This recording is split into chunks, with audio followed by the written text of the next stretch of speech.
Hello, welcome to another class. My name is Israel, and we are here as Meru Sounds School of Music to make sure that you are enlightened musically. So, welcome, and let us continue with our class. We studied the structure of the scale, how scales are formed. I showed you the example of C.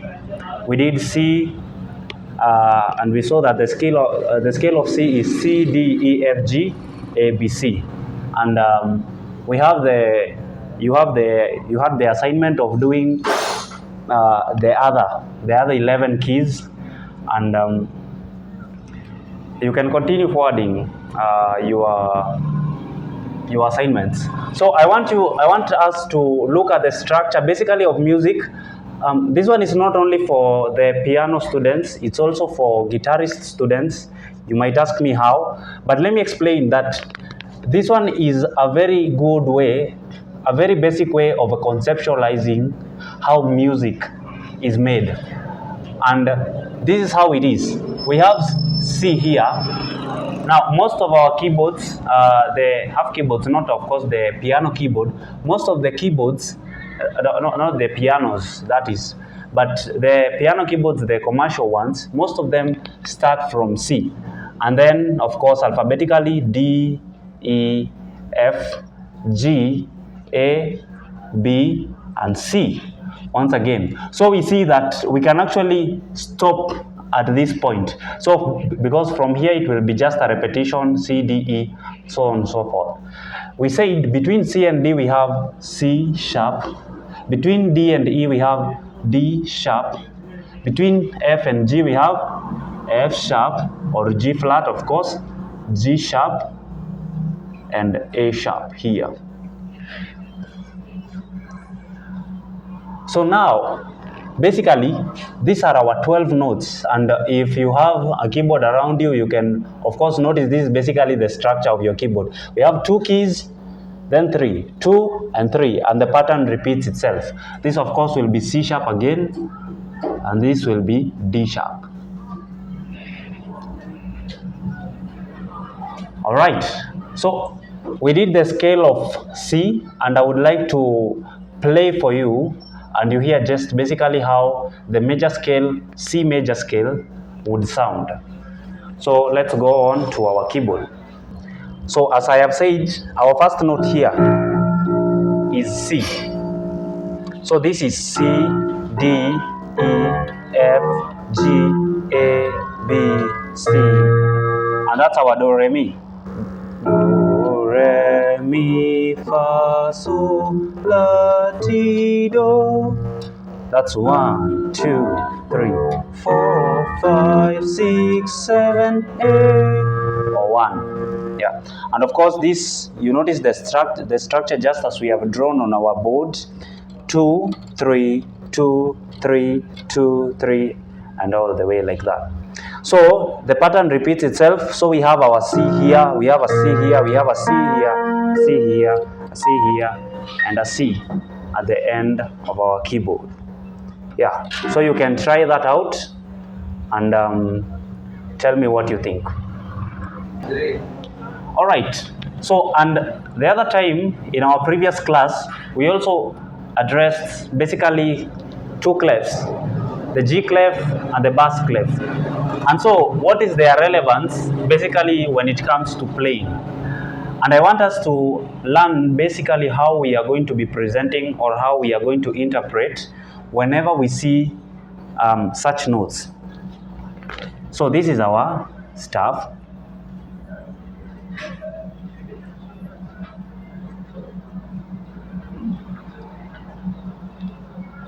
That's our G clef. So, and this is our G. That one is agreed. This is our E. This is our D here on the space. I want us to add here a little line we call a ledger line. It's just additional lines. We can also add up here. So we have a note here. So do, re, that is our D, mi, E, F, G, A, then B, and finally C.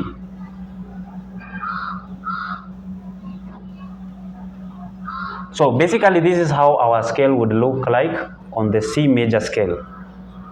Okay, I want us to do the same scale on the bass clef, and then we are going to do one more key, maybe on one, and then I'm going to leave the rest for you to do.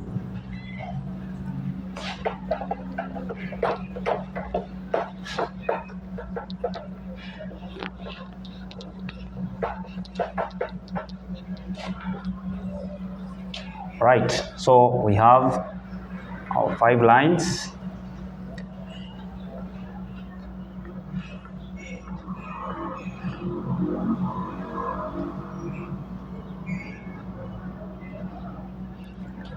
So, and we say this is our F, and we say good boys deserve favor always.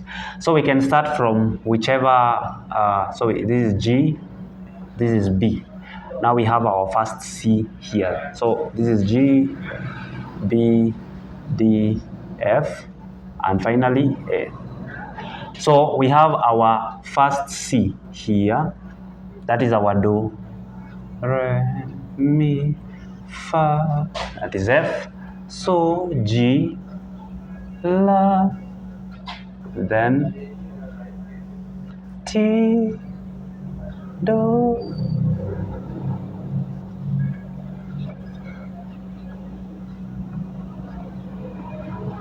So that is how the same would look like on the C major scale would look like on our bass clef.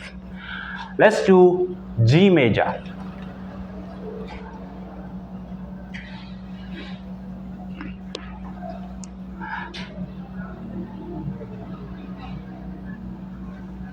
Now, probably the question in your mind might be, why have I not gone to C sharp? Why have I gone to G? Now, I'm going to explain in a later video the idea of the circle of fifths, and that is a very key component when it comes to understanding this, because it just goes on as it adds. We add 1 sharp, then 2 sharps.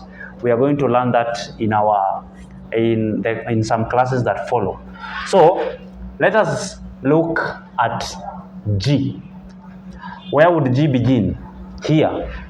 So we have 1, 2, that is Do, Re, Mi, Fa, So, La, Ti, Do.